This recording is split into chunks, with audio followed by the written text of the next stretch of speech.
when people are your purpose and that's your priority, we really view our work as an act of service, and it kind of just flips the script, right? It like changes the narrative a little bit. And so instead of asking like, what can I get from this? It's what can I give?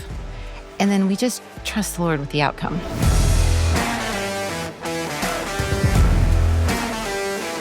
Welcome to the Work Matters podcast, the podcast exploring the powerful connection between faith and work.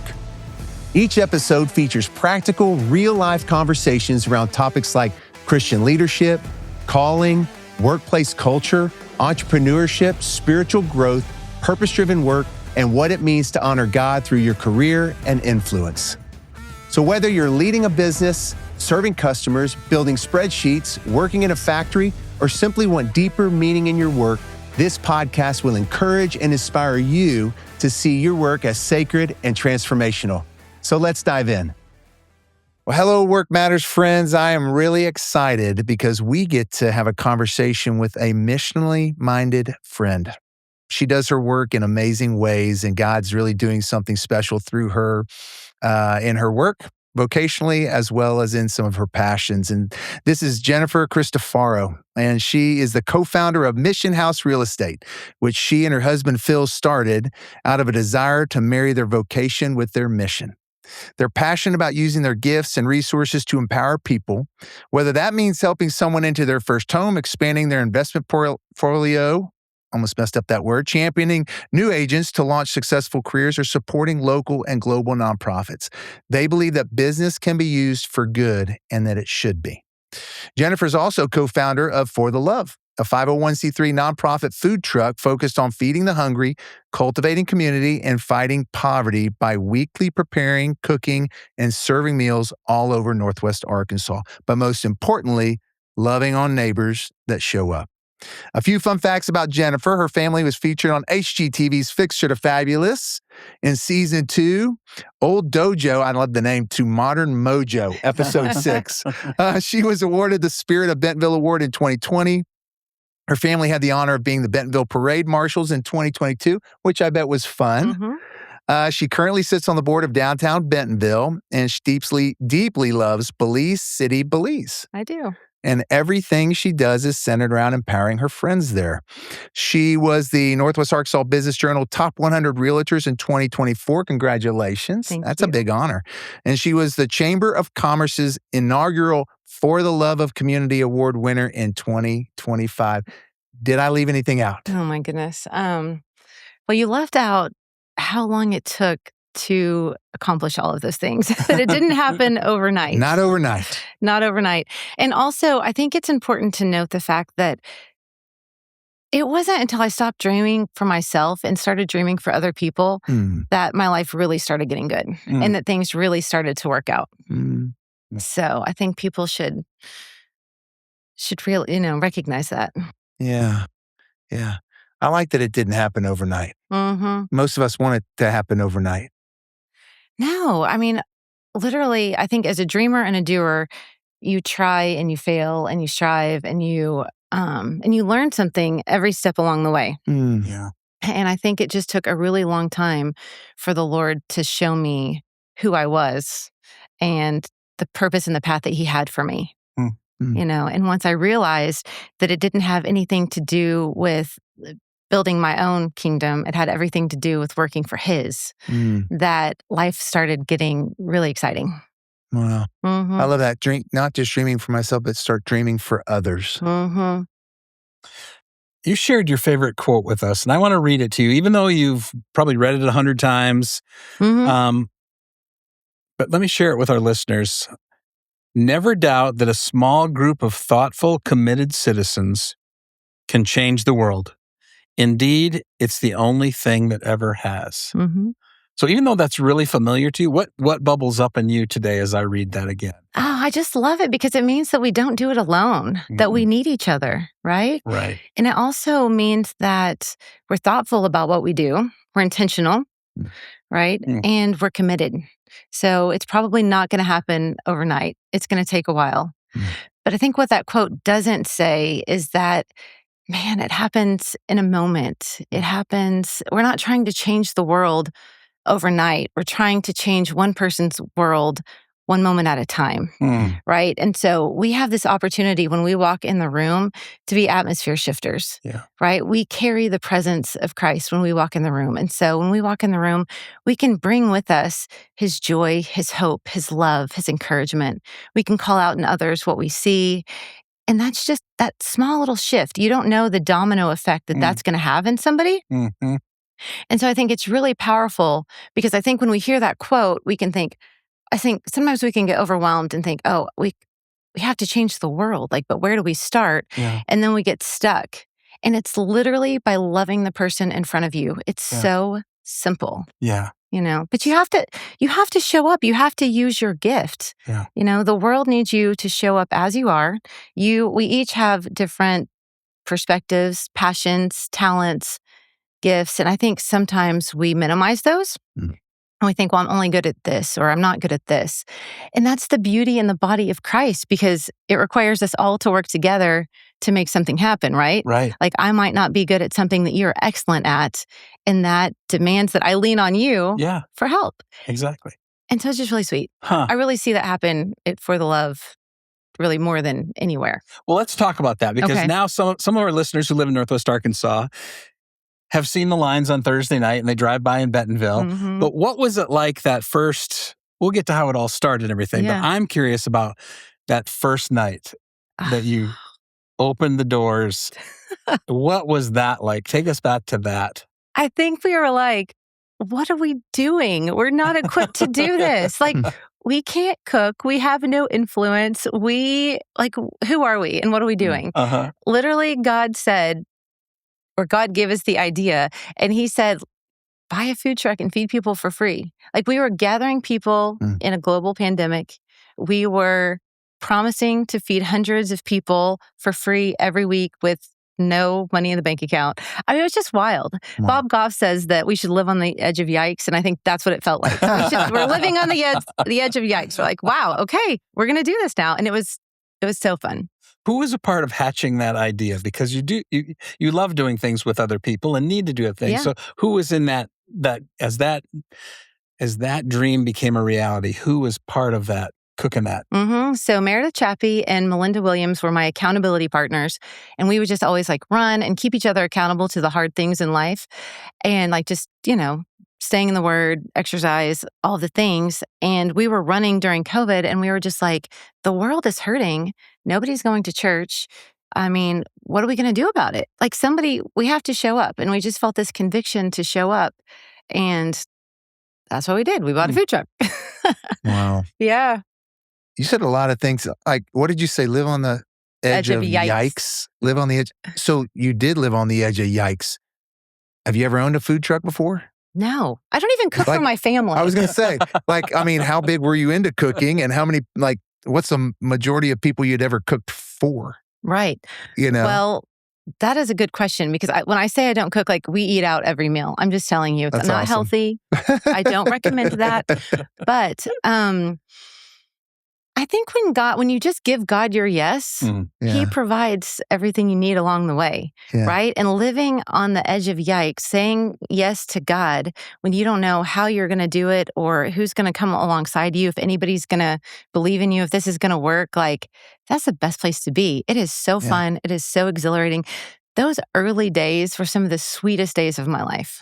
When we were emptying the gray water and mopping the dirty floor. We were the cleaning team. We were not the cooking crew, because we knew people would not come back if we cooked the food. But people that came to serve came to cook the food, and it was just really special. Yeah. So I'm sorry. No, you go ahead. Yeah. I'm familiar, but I would love for people to really have a clear picture of what neighbor night is like. Neighbor night. Mm-hmm. Yeah. Just what's the concept there, other than you're feeding them, of course, but there's something happening around that block. Yes. It's really the secret sauce, right? Yeah. Neighbor night is a really intentional effort. So it looks like a fun block party where people from all walks of life come together to share a free meal. And they do. It's so fun. There's loud music. Everybody gets a name tag. People are laughing. People are connecting. But it's so much more than that. Like, we are really trying to provide dignity for our neighbors. We make sure that everybody is invited to this block party so that nobody knows who's physically hungry and who may just be lonely and need some connection in our community. Because we really truly believe that we're all hungry for something, right? And so food is just the way to get people there. And we see so many lives change just by having these diverse people groups sit around the table.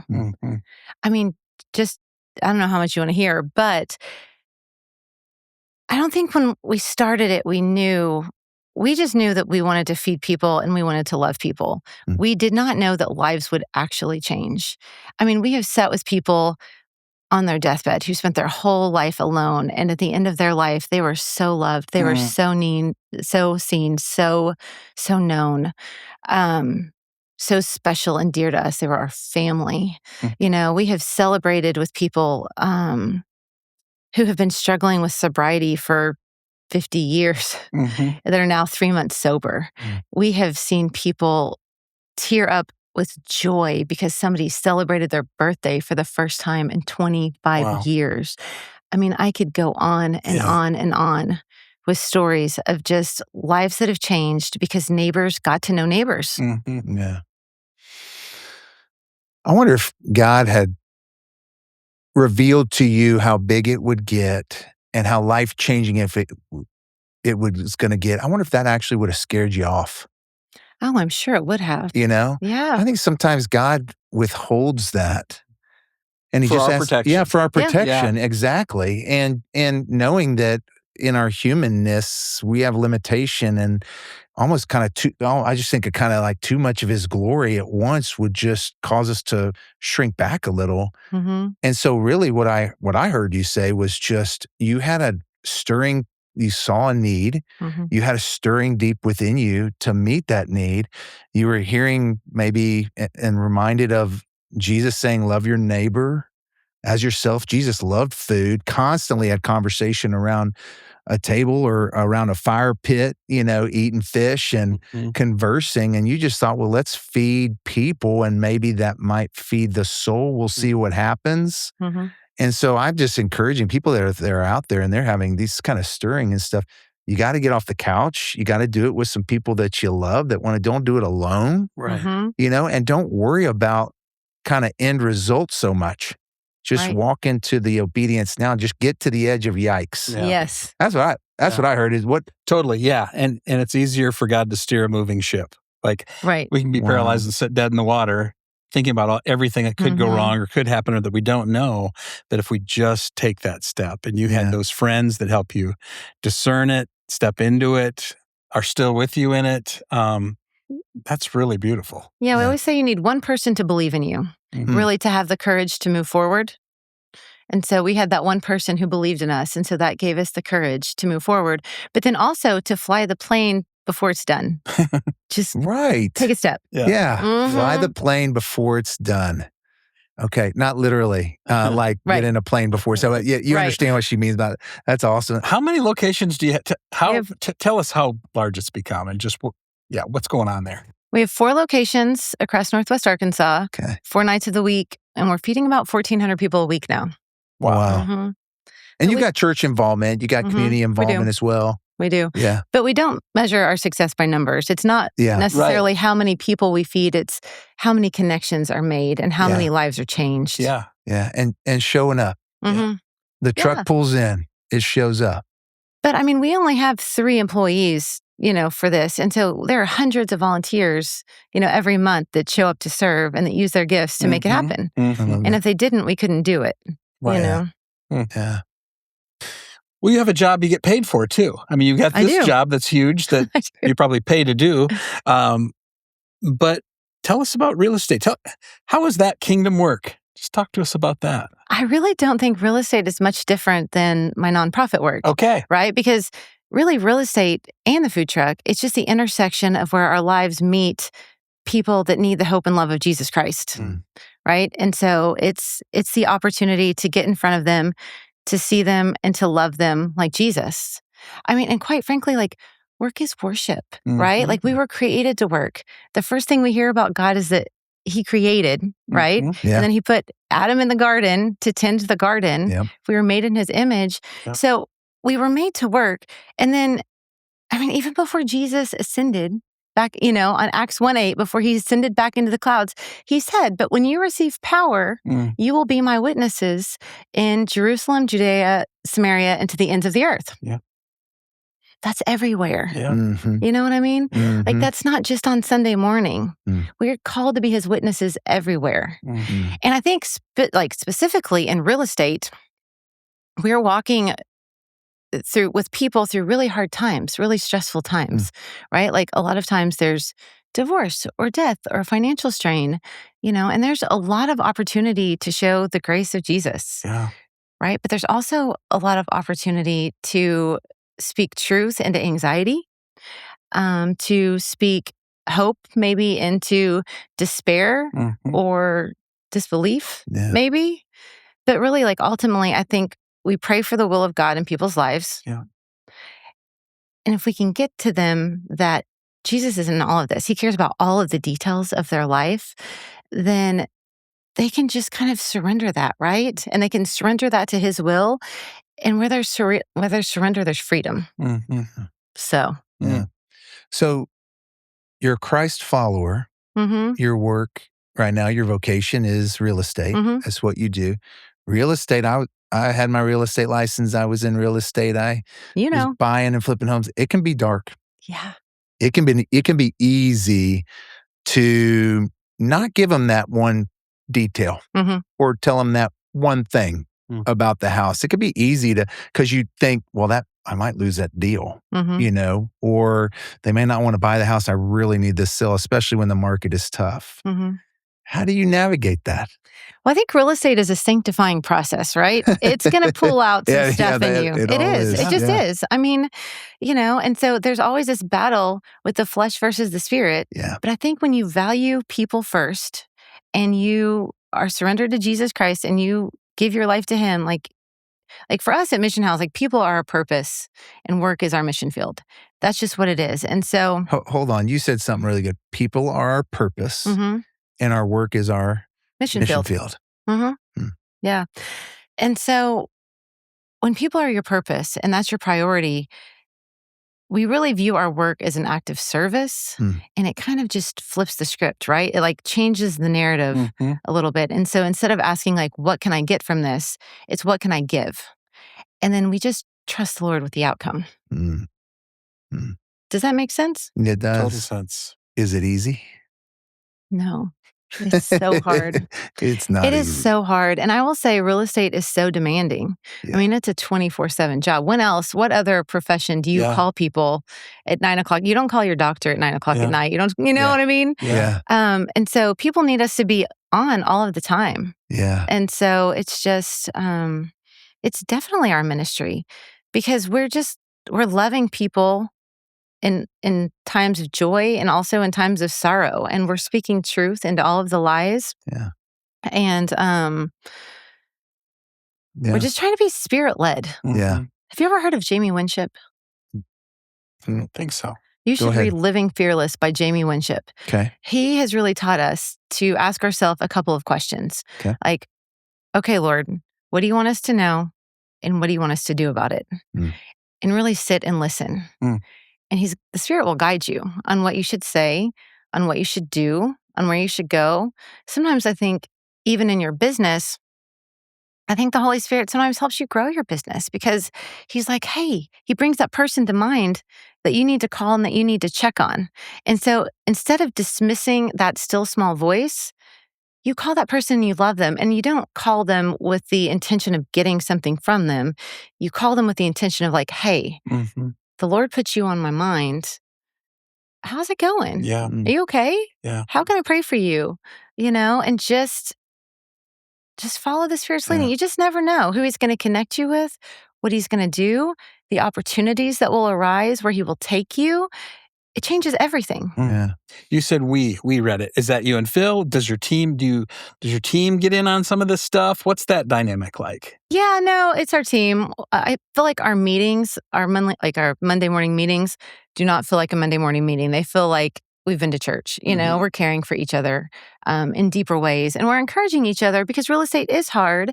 And so we want to keep each other accountable to this character and integrity that quite frankly we demand, Yeah. because we want to represent Christ well, not because we care about us, but we want to represent Jesus well. And people know that we love Jesus. And so, and like I said before, there is the battle of the spirit and the flesh. And so we just need each other to keep each other accountable and talk through different situations and scenarios and how we can best serve our clients. Yeah. So was that part of the dream of starting this company, was to cultivate a culture like that? Was that? Absolutely. Yeah. I mean, if you want me to be honest, I don't know that business was ever something that I thought I would be doing. I always thought I would be doing ministry. But we know that there's no sacred or secular, right? Like it's all the same. Right. And so it was a little bit surprising for me, but it's so funny. God always calls me to things that I don't think I'm equipped to do, because it's His power, His strength, So, I wanted a business that could do good. So I love nonprofit work. I mentioned that I love Belize. I have a real heart for the unhoused. And so I just thought if we could start a company that could do good, like who knows what we could change? Yeah. Like we can change lives with our business. I mean, and quite frankly, the berry farm, that's really kind of what inspired me. Okay. Because I'm like, they do this with a business. Because I was like trying to fundraise, I was trying to like advocate, I was trying to do all of these things. And I'm like, man, this is getting exhausting. What if I start a business? And that's how I can do it. And then it's two birds with one stone. Our vocation is matching our mission at this point, and I'm not toiling on these two, opposite ends of the spectrum, and I'm working for the same mission in one. You had a life-changing moment. Heart attack? Yeah, it was wild. Yeah. So the Lord and His kindness allowed me to really just see that I was living for myself, right? I thought I was living for Christ. I was going to church. I was going through the motions. I had Christian friends. But when I had this heart attack that was shocking, before I left the hospital, the nurse said, listen, we don't know why this happened to you. You need to go home and take a really good look at your life and who you're living for. Oh, wow. A nurse said this to you. Sacred moment. Yeah. And I was like, wow, okay. And so when I left, I kind of had to face the hard truth that I was living for myself and for my glory. I was trying to build an empire for me. And a friend kind of came alongside me and really discipled me and showed me what it meant to live for Jesus. And man, the Lord took me on a journey that changed my life. Wow. Total transformation. Wow. That's awesome. So we've got some folks that are listening out there. They're hearing your story, heart attack that changes your life, starting a business that you see as doing good work, serving people well, having your vocation and your missional mindset align. You start this nonprofit too. So they're listening and they're hearing all this. What are 2 or 3 things that you would tell them that they could do right now, right where they are? They don't, maybe it could be switching a job, could be staying in the job there, where they could start seeing their work more missionally. What would that look like? 2 or 3 things that they could do right now to rethink their work, how they do it, think a little more missionally. What would you tell them? One, I think I would say slow down. I literally used to write 3 miles an hour on my wrist because 3 miles an hour is a walking pace. And that was the pace of Jesus, right? Yeah. And that's where the divine interruptions come. That's where the hard conversations come, where the people feel comfortable to share with you. That's really the pace where you can slow down and love people. And so I would say start there, slow down, love the person in front of you. Don't neglect the gift that you have.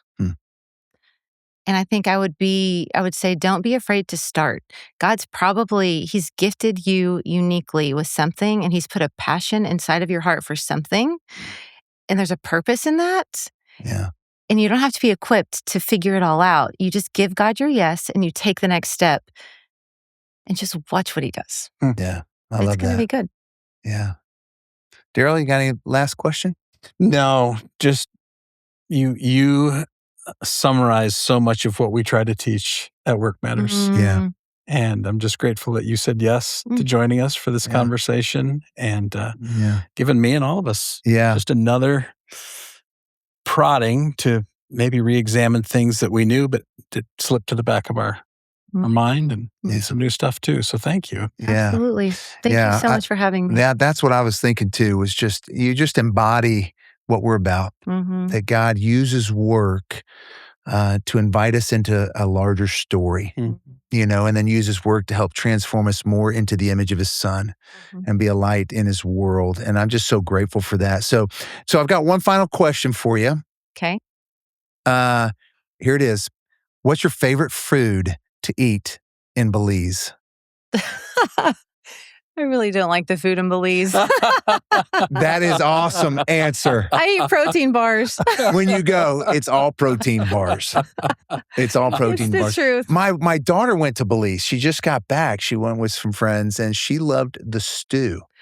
Stew chicken. Stew chicken. I'm a vegetarian, but it would be stew chicken. Okay. I do love the fried jack. So if you're ever in Belize, you should have a fried jack. It's like their pancake, their version of a fried pancake, essentially. I love it. I was there my senior year in high school. Oh, really? Changed the direction of my life. Oh, wow. Okay. That's awesome. I think they called it stew chicken, but there were mainly just chicken bones in the stew. Yeah. Wow. Well, that's awesome. To our listeners, I just want, slow down. Love the person that's right in front of you. Don't neglect your gift and get started. Yeah. Just get started right where you are.